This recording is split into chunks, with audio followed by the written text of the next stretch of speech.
Subscribe करें हमारे YouTube channel को और घंटे को बजाना ना भूलें ताकि आप देख सकें रोजाना नए वीडियो सबसे पहले हमारे YouTube चैनल पर। Look at India. In a world that lacks leadership globally, Asia has a lot of leadership locally. And Modi's win is huge. I was in India a couple months ago, and I was astonished at the biggest complaints that I heard domestically. I heard that Modi's traveling too much, spreading himself too thin, not able to follow up as much as people had hoped. I also heard that Arun Jaitley, who is the extremely competent Minister of Industry, Communication, Commerce, and like 3 other things, because the Modi's actually consolidated what had been a 70-person cabinet, is working so hard that he looks sick and that they're worried about his health. I got to tell you, the idea that in India those would be your two biggest complaints is astonishing. Right? I mean, this is a country that never had leadership of a party, and now you have Modi that actually controls the BJP.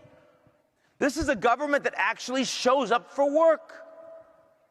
This is a government that actually isn't corrupt. Truly isn't corrupt. That's astonishing in India. Now, don't get me wrong, the place is decentralized, it's going to take a long time, but you have a good 9 chief ministers of key provinces along the Western Industrial Corridor.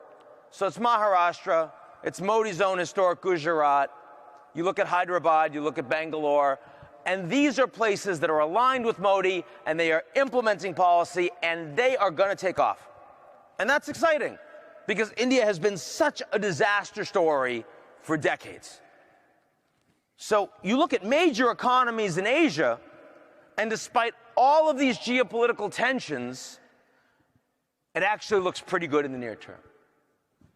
Now, I do believe that longer term, India's rise will make it very clear that it's the China-India conflict that we have to worry about, not China-Japan. Because the Japanese are not going to build a meaningful military. Their population is shrinking.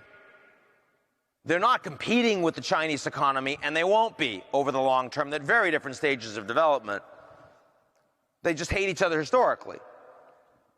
But India-China, if India is actually getting their game on, when you see Modi going to Vietnam and saying, we'd really like some blocks for exploration for energy, and in return we're going to sell you a bunch of Coast Guard vessels so that you can deal with the Chinese more effectively in the South China Sea, that long-term poses a serious problem. But not today, not 2015, not 2016. So Asia geopolitically...